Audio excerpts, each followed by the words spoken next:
the surface, the story of Cinderella appears to be a classic tale of good versus evil. But upon further review, we reveal a twisted tale of lies, deceit, and possibly murder. Take a trip with me to examine what truly happened in this wild and twisted tale we call Cinderella. A questionable father, a new stepmother and daughters. But what if these weren't new family members at all? Perhaps a second family and an elaborate plot to get rid of the first wife, to move in the preferred family, and to make Cinderella suffer. This is True Crime Fairy Tale, the story of Cinderella. Let's go.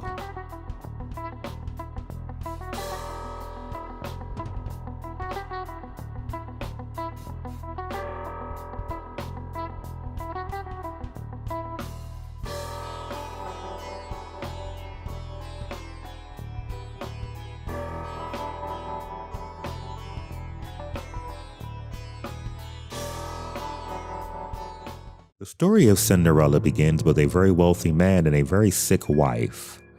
She's facing her final days and she asks to speak to their only daughter. She looks at her and she says, "I want to ask you a request and I want you to remember this no matter what happens." She asks her to remember, be good and pure of heart, remain pious, so that no matter what happens in life, you will always be protected. I'll always watch over you, no matter where I am. She utters these last words, and she dies. The young girl is overcome with grief. She weeps.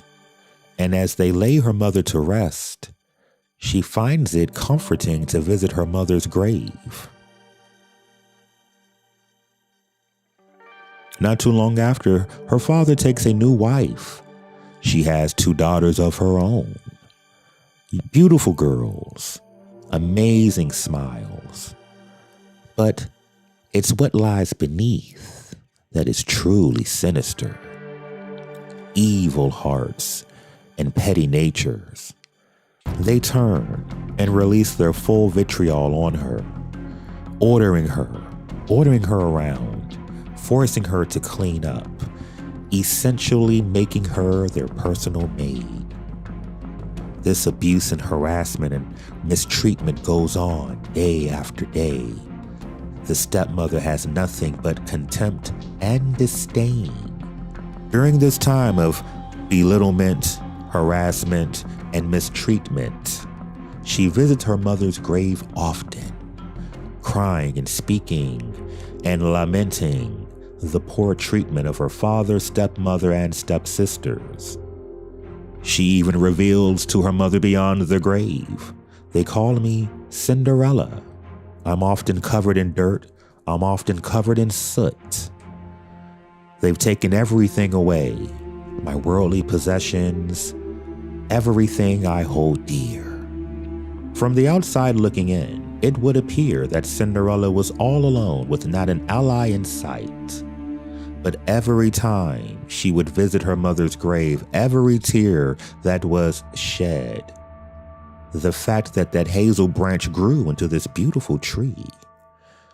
A white bird was always present. A white bird was always listening. Over time, Cinderella began to realize this bird was not ordinary at all. She was able to call out, and no matter what wish she asked, the bird was able to accommodate.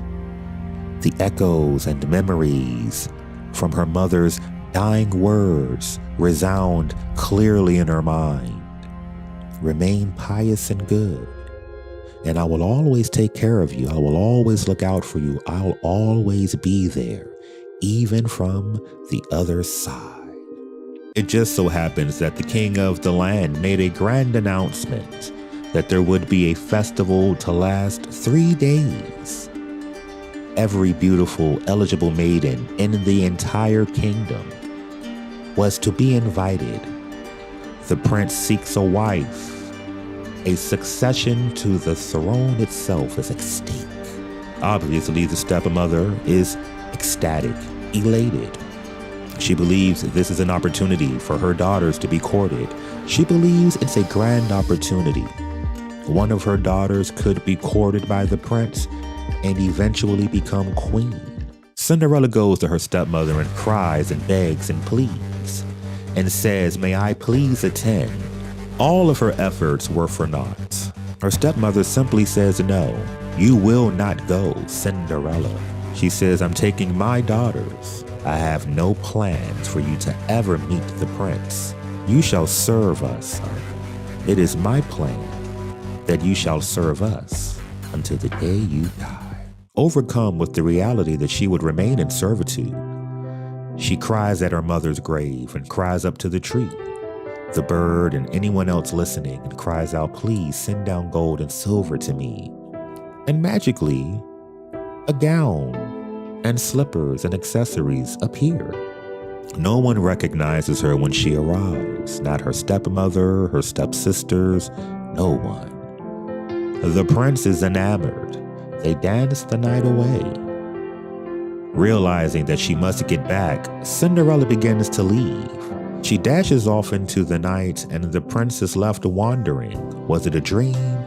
Who is this mystery woman? The final night of the festival arrives. Stepmother and stepsisters leave.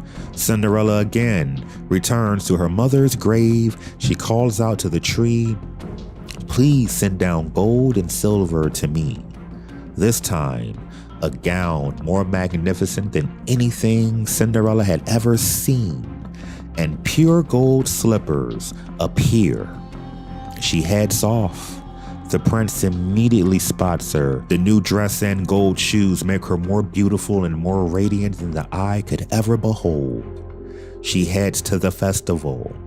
The prince immediately finds her, and forsaking all others, they dance the night away. Once again, Cinderella is faced with the reality that she must return home. She dashes off into the night. This time, however, the prince set a snare, and one of her golden shoes was left behind. He issues a royal decree. The maiden whose foot fits this slipper shall surely be my bride. The prince finds himself at the home of the very wealthy man, his new wife, and stepdaughters. They are eager to try on this golden slipper. Cinderella's stepsisters attempt to fit the slipper. One had toes who were too large, and another had a heel that was too large. In both instances, their mother says, "Cut it off. Take this knife, file it down. Once you're queen, you will have no use for that. You'll be waited on hand and foot. Are you not willing to do whatever it takes to be queen of the land?" Both times, the prince noticed the extraordinary lengths that these women went to fit this slipper. He realizes they can't possibly be the owner. He asks the rich man, "Do you not have a third daughter?" The prince insists, wanting to leave no stone unturned. The golden slipper fits her perfectly. There is no resistance. There is no need to mutilate or amputate her own members. The prince takes Cinderella and she leaves, no longer forced into a life of servitude at the hands of her stepmother and stepsisters. This would appear to be happily ever after, but the story continues. The day of the wedding arrives. The prince and Cinderella are as handsome and as beautiful as anyone has ever seen. Interestingly enough, Cinderella's stepsisters attend, hoping to gain fame and fortune, to benefit off their sister's improved lot in life. It would appear they would never have to answer for their evil and mistreatment of Cinderella when the white bird that would always sit in that tree, watching over, protecting and providing for Cinderella, took it upon itself to peck out the eyes of both stepsisters, so much so that they lived the rest of their lives blinded as punishment for their insolence, pettiness, and overall mistreatment of their one stepsister, Cinderella.